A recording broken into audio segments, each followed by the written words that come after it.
अनंत कोटी ब्रह्मांड नायक राजाधिराज योगीराज परब्रह्म सद्गुरु श्री स्वामी समर्थ महाराज यांच्या कृपेने आज जी स्वामी समर्थ महाराजांची कथा आहे, जे स्वामी समर्थ महाराज माझ्याकडून वधून घेते ते मी तुमच्याकडे थोडक्यात सांगण्याचा प्रयत्न करेन. सद्गुरु श्री स्वामी समर्थ महाराज की जय. श्री स्वामी समर्थ अनंत कोटी ब्रह्मांड नायक राजाधिराज योगीराज परब्रह्म सद्गुरु श्री स्वामी समर्थ महाराज यांच्या ठिकाणी अनंत आहे. हा ब्रह्मांडाचा नायक प्रत्येक भक्तासाठी जातोय. अक्कलकोट मध्ये स्वामी समर्थ महाराज वटवृक्षाच्या छायेमध्ये सतत बसत असते, नाहीतर त्यांचा मुक्काम कधी कधी चोळप्पा महाराजांच्या घरी असते. महाराजांना भेटायला असंख्य भक्त येत असते. पण वामन बुवा हे स्वामींचे नित्य सेवेकरी होते. कधी कधी वाटायचं स्वामींजवळ जावं आणि स्वामींना स्नान घालावं, स्वामींच्या अंगावर एक तांब्या लोटा तरी जल आपण टाकावं, हे वामन बुवांच्या मनामधला भाव होता.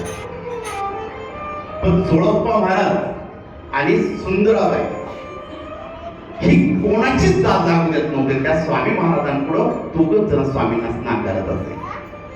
बाळप्पा महाराज सतत स्वामींसोबत सावलीसाठी असे, पण बाळप्पा महाराजांची सुद्धा तिथं दाद लागत नसे. चोळप्पा महाराज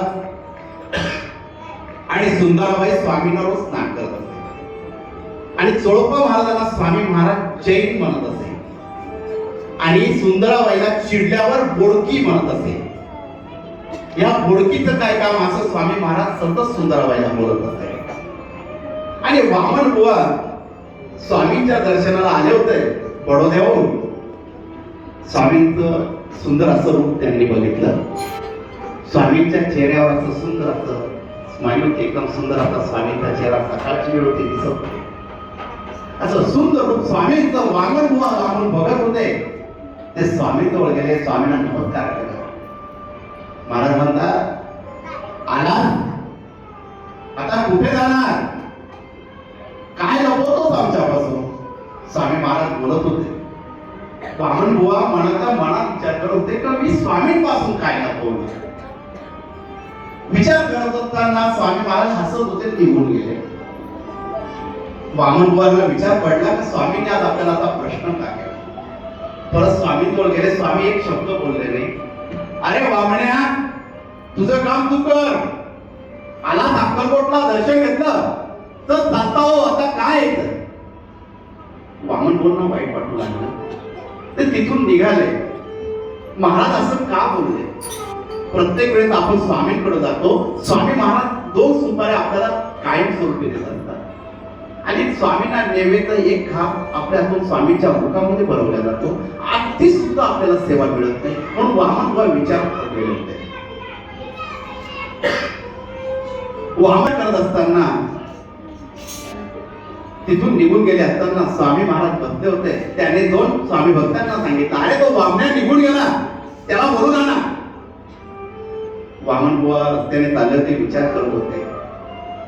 कधी कधी काही भक्त गुरुची इतकी सेवा करतात की गुरुचं आज्ञेचं पालन एका शब्दात करत असतात. तसे वामन बुवा होते. स्वामींनी सांगायचं, त्यांनी ऐकायचं. ते निघून गेले. स्वामींनी सांगितलं म्हणून ते निघून गेले. हे 2 स्वामी भक्त वामन बुवांच्या वाटेने गेले. ओ वामन, थांबा. वामन बुवांनी पाहिलं कोण आवाज देतंय. स्वामी भक्तांनी परत आवाज दिला, अहो वामन बुवा थांबा, स्वामी बोलवताय. परत ते दोघंच वामन बुवांजवळ आले. वामन बुवांनी हात जोडले. श्री स्वामी समर्थ बोलले, काय झालं. स्वामींनी मला जायला लावलं, मी निघालो बडोद्याला. स्वामींनी तुम्हाला बोलवलं, स्वामी तुमची वाट पाहताय. वामन बुवांना घेऊ. दोघं स्वामी भक्त स्वामींजवळ आले. वामन बुवांचे डोळे भरून आलेले होते.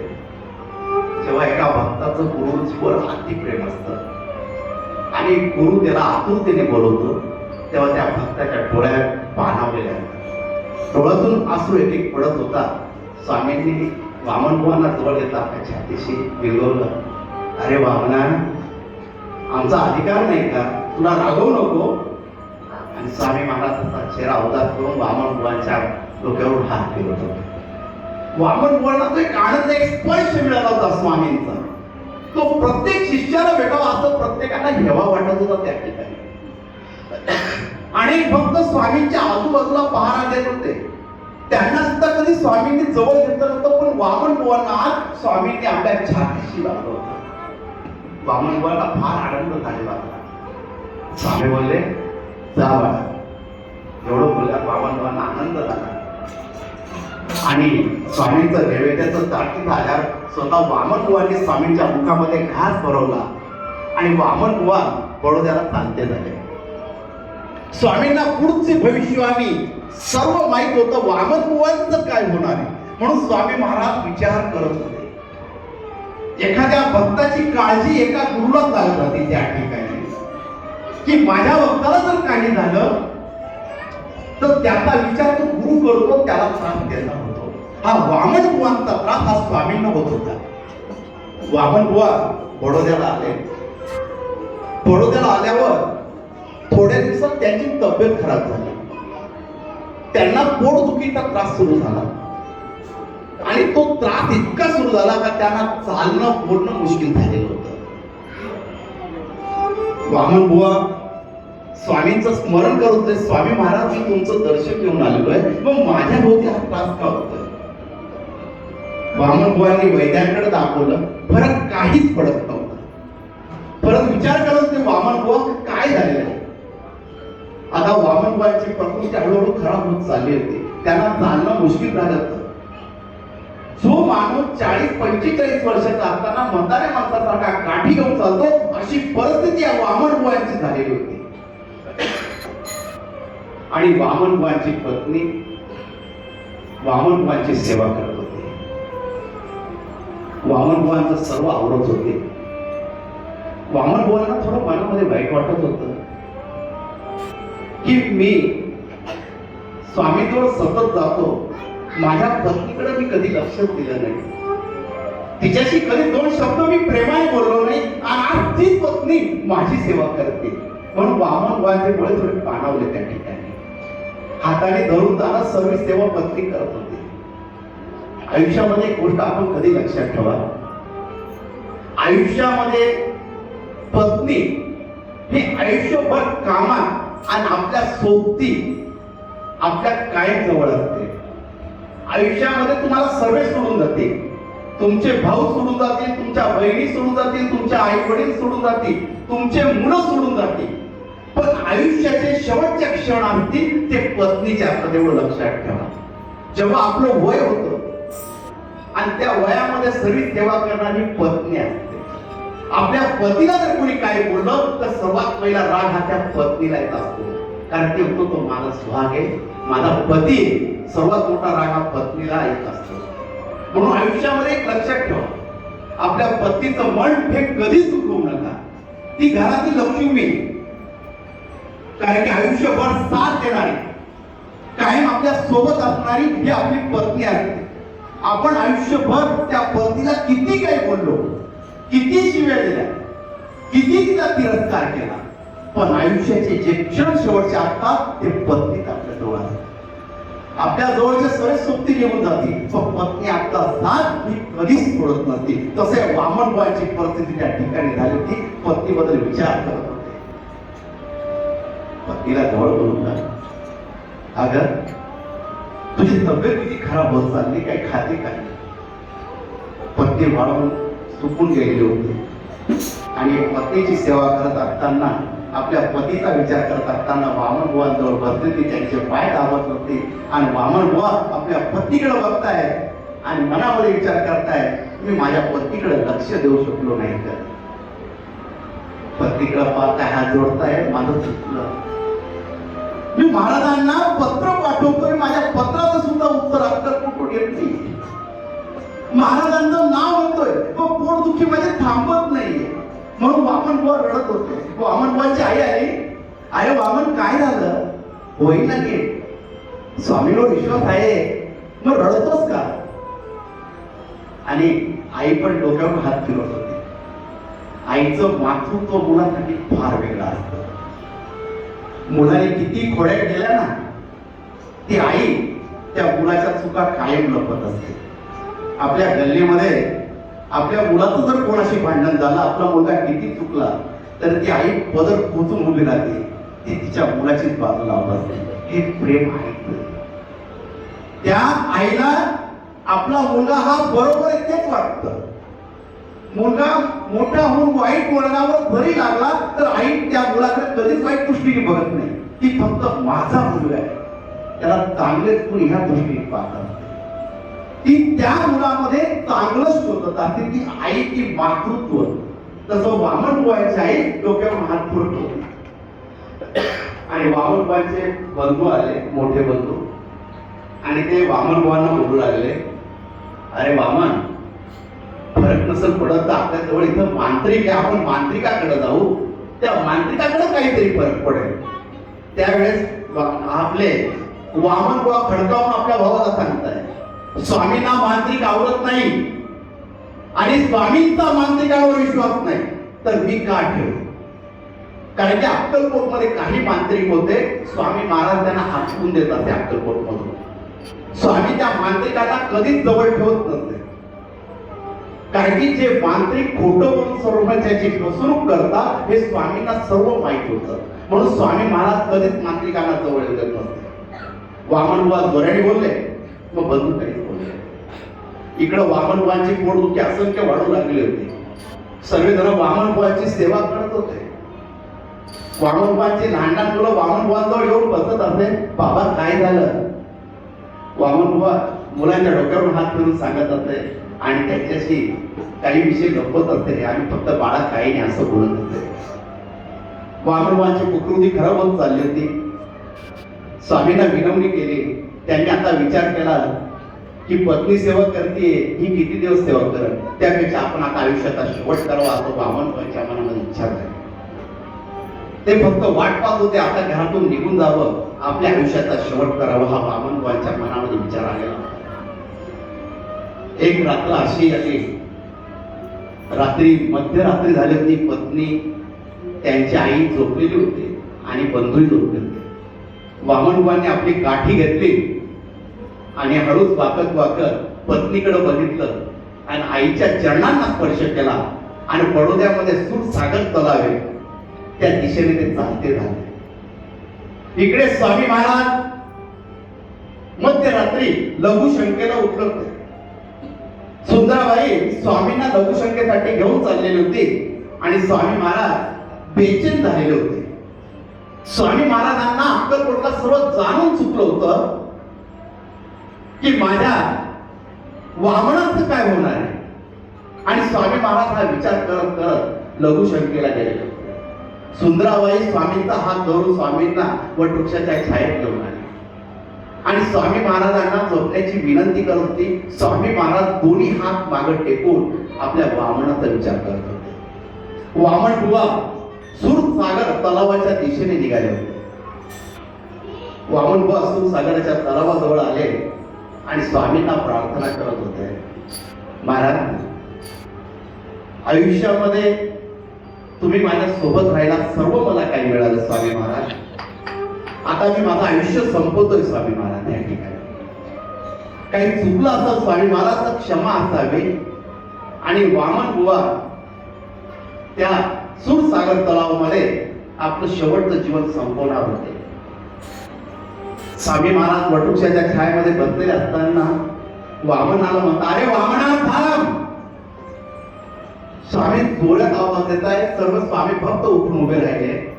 चोळप्पा महाराज आले, बाळप्पा महाराज, श्रीपाद भट, सर्व कृष्णाजी पंत सर्व उभे राहिले. स्वामी काय झालं? स्वामी काहीच बोलत. इकडे वामन त्या सूरसागर तलावामध्ये आत्महत्या करण्यासाठी उडी मारायला लागले.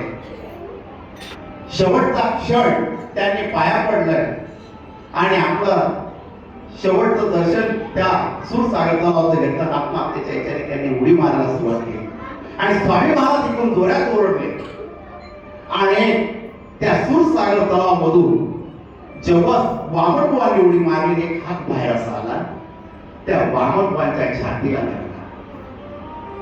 वामनबुवा वाकलेले आणि सूरसागर तलावामधून एक हात बाहेर आलेला आहे. वामनबुवा सगळीकडे बघताय की मला कोणी थांबवले नाही. एक अदृश्य शक्ती मला थांबवते. म्हणून त्यांनी खाली त्या सूरसागर तलावामध्ये पाहिलं. त्यांना स्वामी समर्थ महाराज दिसू लागले.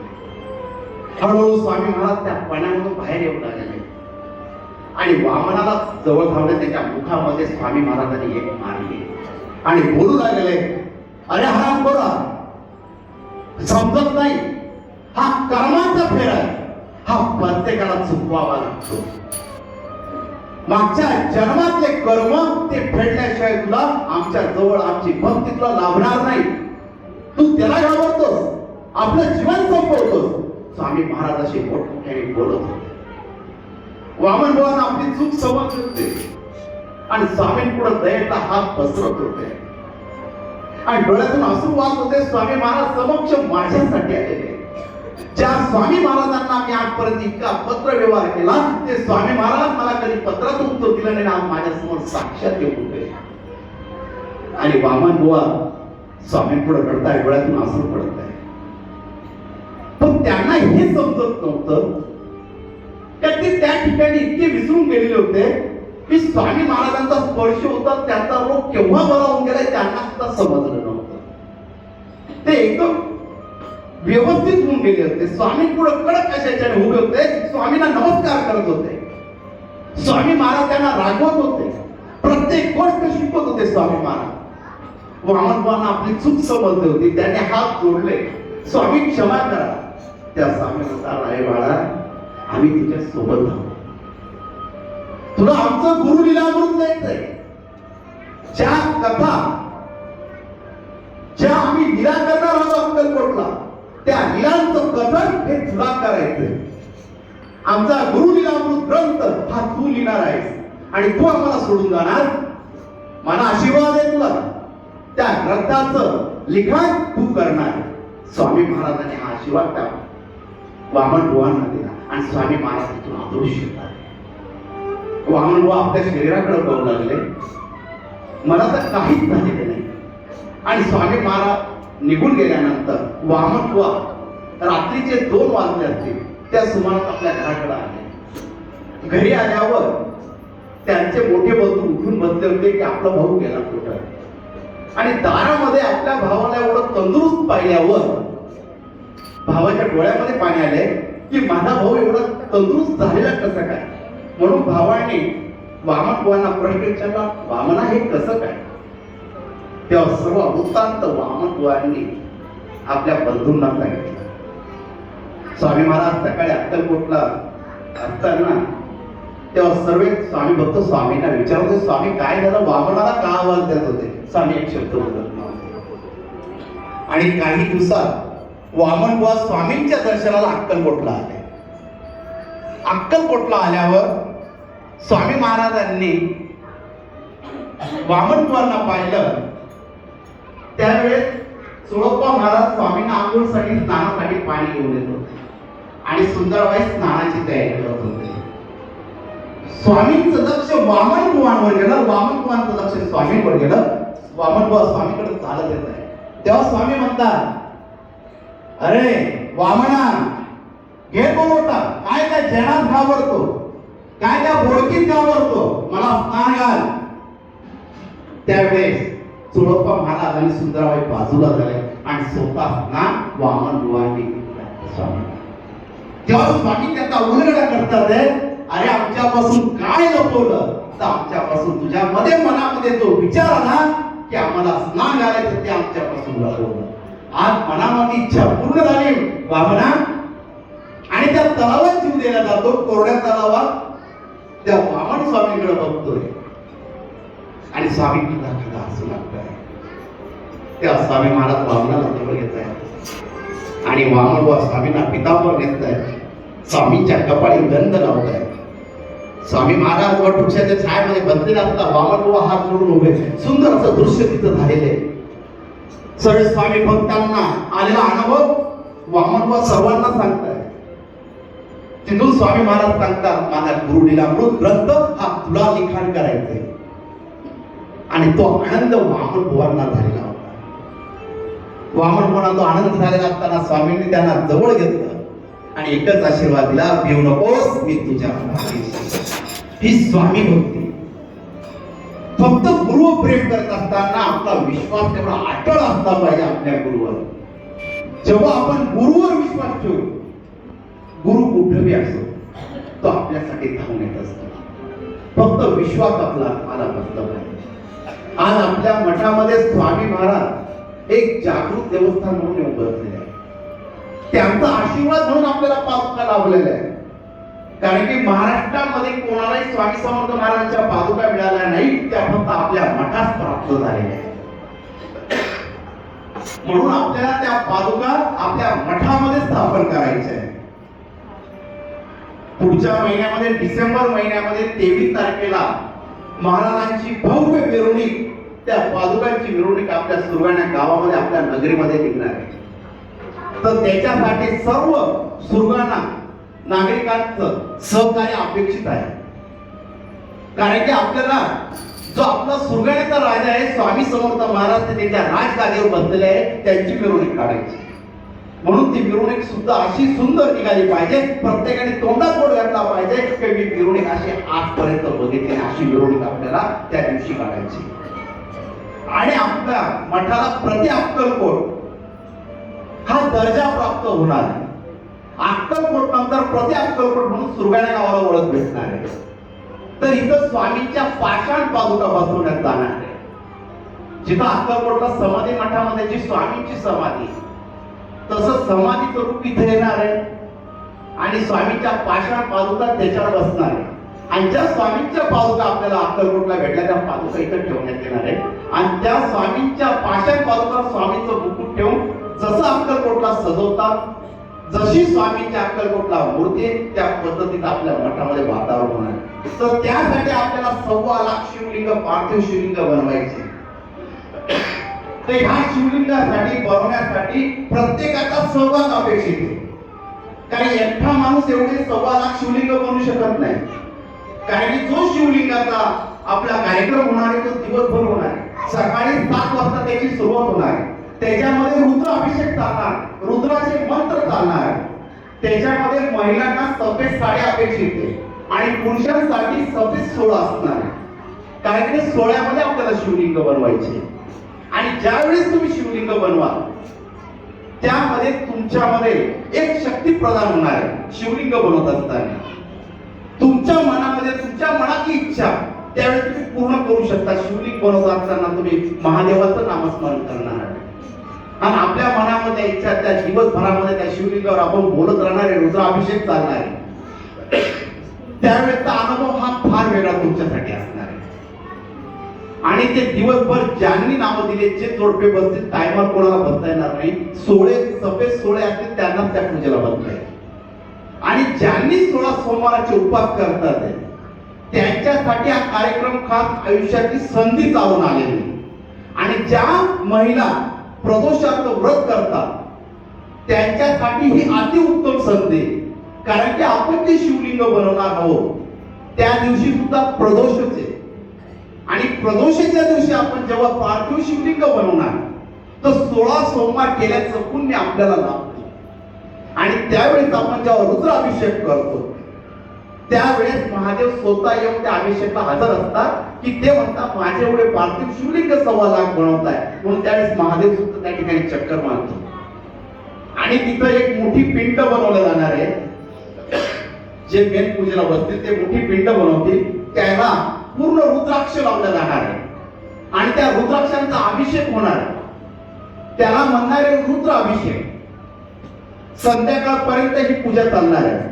त्यानंतर सर्व रुद्राक्ष परत काढण्यात येतील आणि सर्व शिवलिंग त्या दिवशी विसर्जन करण्यात येतील. आणि ते रुद्र अभिषेक करून मंत्रवले जाणार आहेत 3 दिवस दत्त यागामध्ये सुद्धा. आणि दत्त जयंतीच्या दिवशी रुद्राक्ष वाटपाचा कार्यक्रम आपल्या मठामध्ये होणार आहे. आणि ज्या दिवशी 1.25 लाख शिवलिंग बनवायचे त्या दिवशी सायंकाळी शिवकथा आपल्या मठामध्ये होणार आहे. त्याच्यासाठी चिखली जवळचे विजू बापू यांची शिवकथा आपल्या मठामध्ये होणार आहे. कारण की जे शिवकथा करणार आहे ते 1 रुपया कोणताही घेत नाही. त्यांच्या मोठमोठ्या कथा चालतात, ते फक्त तुळशीचं पान घेतात. कारण की आता नेत्रांमध्ये सुरत जवळ गुजरातमध्ये त्यांचा कार्यक्रम झाला भागवत सप्ताहाचा. त्यासाठी आपल्या मठामधून आम्हाला आमंत्रण दिलं होतं. आम्ही भागवत सप्ताहासाठी परवाच्या दिवशी त्यांना भेटायला गेलो होतो. त्यावेळेस त्यांनी सांगितलेले अनुभव, तर त्यांनी स्वतः सांगितलं की मी स्वामी समर्थांचा आशीर्वाद हा माझ्या पाठीशी, आणि त्यांच्या पत्नीला स्वामी समर्थ महाराज प्रसन्न झाले. कारण की त्यांच्या पत्नीला मानेला गाठ झाली होती, काळी गाठ कॅन्सर सारखी झाली होती. डॉक्टरांनी सांगितलं होतं की ही तुमची पत्नी वाचणार नाही.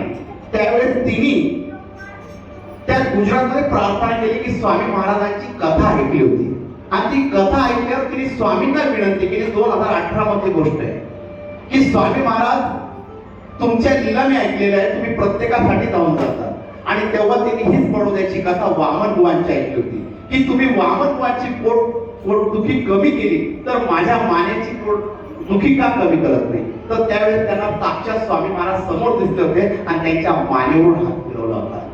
हा अनुभव त्यांनी स्वतः आम्हाला सांगितला. म्हणजे त्यांना सुद्धा स्वामींचा अनुभव आहे, आणि त्यांच्या मुखातली शिवकथा आपल्या मठामध्ये होणार आहे. कारण की ते पीठापूरून दत्त महाराजांचे भक्त आहेत. तर अक्कलकोटला आले, ते आश्रमाशिवाय पुढे जेवण करते नाही. तर रात्रीचे 12 वाजले होते आम्ही अक्कलकोट मध्ये असताना. तर कोणाकडे जेवण करायचं नाही, भूक लागली होती.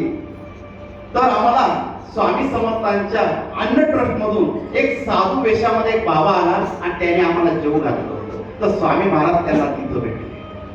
हे स्वामींचे अनुभव आहे. जो स्वामींची मनापासून सेवा करतो, स्वामी महाराज त्याच्यासाठी येतात, आणि याचं फळ आम्हाला सुद्धा भेटले. आज 28 वर्षापासून मठ चालतं, पण त्याचं फळ आता भेटतं. स्वामींच्या पादुका भेटतं हे आयुष्यातलं सर्वात मोठं सुख. त्याच्यासारखं सुख कोणतंच नाही. तर त्याची पूजा आपल्याला या शिवलिंग 1.25 लाख शिवलिंग बनवून आपल्याला प्रति अक्कलकोट स्थापन करायचंय. तर त्या शिवकथेला आपल्याला सर्वांचा सहभाग गरजेचा आहे.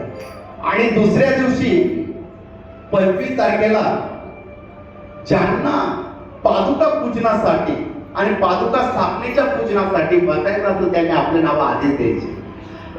कारण की त्या पूजेसाठी कमीत कमी 15 ते 11 जणांना बसता येणार आहे पादुका पूजनासाठी. तर त्यांनी आपले नाव आधीच द्यायचे. आणि जे शिवलिंग बनवायचे त्याच्यासाठी जेवढ्यांना बसताय तेवढ्यांनी बसायचंय. त्याच्यासाठी नावाचं लिमिट नाही, जेवढे जण बसतील तेवढ्यांचं. त्याच्यामध्ये प्रत्येक ग्रुप वेगळे होणार आहे. ज्या मुलींचे लग्न झाले नसतील त्यांचा ग्रुप सुद्धा वेगळा बसवला जाणार आहे. त्यांनी सफेद ड्रेस घालायचा आहे त्या दिवशी. आणि जे मुलं असतील त्यांच्यासाठी सुद्धा वेगळा ग्रुप बसवला जाणार आहे. आणि ज्या वयस्कर बाया त्यांना सुद्धा वेगळा ग्रुप केला जाणार आहे. म्हणजे प्रत्येक महिलासाठी कार्यक्रम आहे. जी सुहागण तिच्यासाठी सुद्धा आहे, ती असुहागण तिला सुद्धा बसता येणार आहे. त्याच्यामध्ये नेम कोणतेच नाही, काही यांना बसता येणार नाही त्यांना सर्वांसाठी हा कार्यक्रम. तर ह्या कार्यक्रमासाठी आपल्या सुरगाण्या काळामध्ये हा मोठा कार्यक्रम, त्याच्यासाठी सर्वांचा सहभाग अपेक्षित आहे. आणि शेवटच्या दिवशी पादुका स्थापन होतील आणि स्वामी महाराज इथं विराजमान होतील आपल्या मठात. तर या कार्यक्रमाची रूपरेषा अजून आहे. अजून जसं जसा कार्यक्रम जवळ येईल तशी तशी रूपरेषा चेंज होईल, तसं तुम्हाला सांगण्यात येईल. आणि दुसरं असं, येत्या सोमवारी 27 तारखेला सालाबादाप्रमाणे आपलं 16 वर्ष तुळशीच्या लग्नाला पूर्ण होत आहे. तर ह्या सोमवारी तुळशीवर आपल्या मोठामध्ये मोठ्या ताटामाटात साजरे होणार आहे. तर त्यासाठी सर्व महिलांनी 5-5 पदार्थ घेऊन यायचे. आपल्याला कृष्णाला 56 भोगाचा नैवेद्य दाखवा लागतो. त्यासाठी प्रत्येकाने आपल्या घरून 5-5 पदार्थाचा नैवेद्य घेऊन यायचा आहे. आणि सायंकाळी दीप उत्सव आपल्या मठामध्ये होणार आहे.